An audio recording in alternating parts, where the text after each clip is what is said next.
அஸ்ஸலாமு அலைக்கும் வரஹ்மத்துல்லாஹி வபரகாத்துஹு. மரணித்தவருடைய ஆவி மீண்டும் அந்த வீட்டை சுற்றி சுற்றி வருமா, அந்த ஊருக்குள்ள வருமா அப்படிங்கிறது ஒரு சகோதரருடைய கேள்வியா இருக்குது. இது சம்பந்தமாக அந்த சந்தேகம் வர்றபடியாக ஒரு சில சம்பவங்கள் நடந்திருக்குது. அதாவது மரணித்தவர் அவருடைய வீட்டு கதவை தட்டினதாகவும் அதே குரல்ல கூப்பிட்டதாகவும் பேசினதாகவும் மக்களிடத்துல சில வதந்திகள் வந்துகிட்டு இருக்குது. சிலருடைய வாக்குமூலங்கள் எப்படி இருக்குன்றா, ஒரு சிலர் மரணித்ததுக்கு பிறகு அந்த தெருவில் போகும்போது அவரை நாங்கள் கண்டோம், அப்படி சத்தங்கள் கேட்டுச்சு, கதவை தட்டிச்சு, இப்படியான சில பயங்கரமான நிகழ்வுகள் நடந்திருக்குது அப்படி என்று சொல்லி ஒரு சிலர் சொல்றதும் உண்டு. ஆக இதுக்கு விளக்கம் சொல்லும்போது என்ன சொல்றாங்கன்னா, மரணித்தவருடைய ஆத்மா 40 நாள் அவர் இருந்த இடத்தை சுத்திக்கிட்டு இருக்கும். அவருக்கு கடன்கள் இருந்தாலோ அல்லது அவர் பெரிய பாவங்கள் செஞ்சிருந்தாலோ அவருக்கு கபரில் தூங்க முடியாம இருக்கும் அப்படின்னு சொல்லி ஒரு சிலர் கருத்துக்களையும் சொல்லுவாங்க. இதை சின்ன குழந்தைகள்கிட்ட பெரியவங்க கதையா கூட சொல்லி மக்களிடத்தில் ஒரு பெரிய பீதியும் பயமும் உண்டாயிட்டே இருக்குது. ஆக இந்த கேள்வி வாரத்துக்கான நியாயம் இப்படி இருக்குது. இது சம்பந்தமாக இஸ்லாமிய மார்க்கம் என்ன சொல்லுது அப்படிங்கிறத நாங்கள் பார்த்தா, அல்லாஹ் தஆலா சூரத்துல் முஃமினூன் 1வது வசனத்துல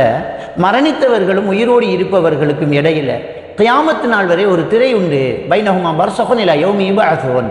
மரணித்து விட்டார்கள் என்றால் உயிரோடு இருப்பவர்கள் கியாமத்து நாள் வரை அவர்கள் சந்திக்க முடியாத ஒரு திரை விழுந்துவிடும் அப்படின்னு அல்லாஹ் தஆலா சொல்லி காட்டுறான். அப்போ அல்லாஹ் இந்த உயிர் மரணித்து விட்டால் அந்த உயிரை எடுக்கிற சம்பந்தமாக திருக்குர்ஆன்லையும் ஹதீதுகளையும் பல இடங்களில் சொல்லி காட்டுறதை நாங்கள் பார்க்கலாம். ஹதீதும் அல்லாஹ்வுடைய வஹி தானே. அப்போ நபிகள் நாயகம் ஸல்லல்லாஹு அலைஹி வஸல்லம் அவங்க சொல்றாங்க, இந்த உயிரை கைப்பற்றி மலக்குமார்கள் எடுத்துட்டு போவாங்க. இந்த உடம்பு இங்கே இருக்கும். இந்த உயிரை கொண்டு போகும்போது அல்லாஹ் தஆலா அந்த மலக்குக்கு கட்டளையிடுவான், உக்துபு கிதாப அப்தி ஃபி இல்லியூன். இல்லியூன் என்று சொல்லக்கூடிய நல்லடியார்களுடைய பெயர் பட்டியல் எழுதக்கூடிய ஏட்டில் அந்த எழுதிடுங்க அப்படின்னு சொல்லுவான். பாவிகளாக இருந்தால் சிஜ்ஜீன் என்று சொல்லக்கூடிய இந்த நரகவாதிகளுடைய பெயர் பட்டியல் எழுதக்கூடிய அந்த ஏட்டில் எழுதிவிடுங்க அப்படின்னு அல்லாஹ் தஆலா சொல்லிட்டு அதை பூமியில அது ஆலமுல் பர்ஸக் என்று சொல்லக்கூடிய அல்லாஹ் சொல்லக்கூடிய அந்த திரையுலக வாழ்க்கை, அதை கபருடைய வாழ்க்கைன்னு சொல்றோம். அந்த கபருடைய வாழ்க்கைக்கு அந்த உயிரை திருப்பி விடுறாங்க. ஆக உயிரோடு இருப்பவர்களுக்கும் அதுக்கும் எந்த சம்பந்தமே கிடையாது, அவங்க திரும்பி வரவே மாட்டாங்க. இதுதான் நிதர்சனமான உண்மை. அப்போ மரணித்த இடத்துல அந்த மையத்து குளிப்பாட்டின இடத்துல என்ன செய்வாங்கன்னு சொன்னால், அந்த ஆவி அந்த உயிர் தண்ணி குடிச்சிட்டு போகும் அப்படின்னு ஒரு கோப்பையில் தண்ணி வைப்பாங்க.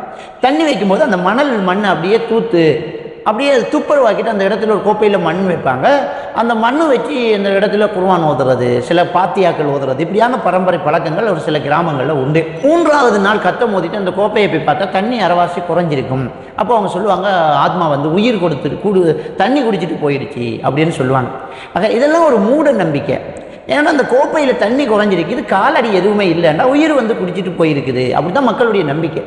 அந்த இடத்துல மனுஷ காலடியை தான் தேடுவாங்களே தவிர பூனை காலடியெல்லாம் தேட மாட்டாங்க. ஏதோ ஒரு விலங்கு தண்ணி வச்சா குடிச்சிட்டு போகாமலாம் இருக்கும். அப்போ இதெல்லாம் மக்களிடத்தில் இருக்கக்கூடிய மூட நம்பிக்கை. தாராளமாக நம்ம மையத்து இருந்த இடத்துல அந்த ரூமில் அந்த வீட்டில் சாதாரணமாக நம்ம வாழலாம், போகலாம், அதெல்லாம் வரவே மாட்டாது. அது அல்லாஹ்வுடைய எப்படி ரொம்ப கடினமானது, திரும்பி வர்றதில்லை. இது ரொம்ப முக்கியம். ஆனால் ஒரு சிலர் சொல்கிறாங்களே, நம்ம கண்டோம், காதால் கேட்டோம், கதவை தட்டிச்சு, பயங்கரமாக இருந்துச்சு, அந்த குரலை நான் கேட்டேன் அப்படின்னு சொல்லுவாங்கள்ல. இந்த விஷயங்களை பொறுத்த வரைக்கும் இது ஒரு சிலது ஒன்று இன்னொன்றாக பெருகி மருகி வந்த கதைகள் ஒரு சிலது இருக்குது. ஒரு சின்ன சத்தம் ஒன்று அதை ஒரு ஆள் சொல்ல போய் அது அப்படியே இன்னொன்றாக போய் அது இன்னொன்றாக மாறி இப்படியே வந்த கதைகள், நிறைய கதைகள் இருக்குது. ஒரு வார்த்தையை சொல்லும் போதுங்க அந்த வார்த்தை அப்படியே விஸ்வரூபம் எடுத்து வேறு ஒரு விஷயமாக என்ன செஞ்சிடும், வந்துடும். அதுக்கு நிறைய மக்களிடத்தில் என்ன செய்யுது, நிறைய உதாரணங்கள் இருக்குது. உதாரணமாக ஒரு கதை சொல்லுவாங்க. ஒருத்தன் வாந்தி எடுக்கிறான், கொஞ்சம் கருப்பாக இருக்குது. அந்த வாந்தி எடுத்த மனுஷனை பார்த்துட்டு போய் ஒருத்தர்கிட்ட சொல்கிறாரு, ஐயோ அவன் வாந்தி எடுக்கிறான், அப்படியே கருப்பாக வருது அப்படின்னு சொல்கிறார்.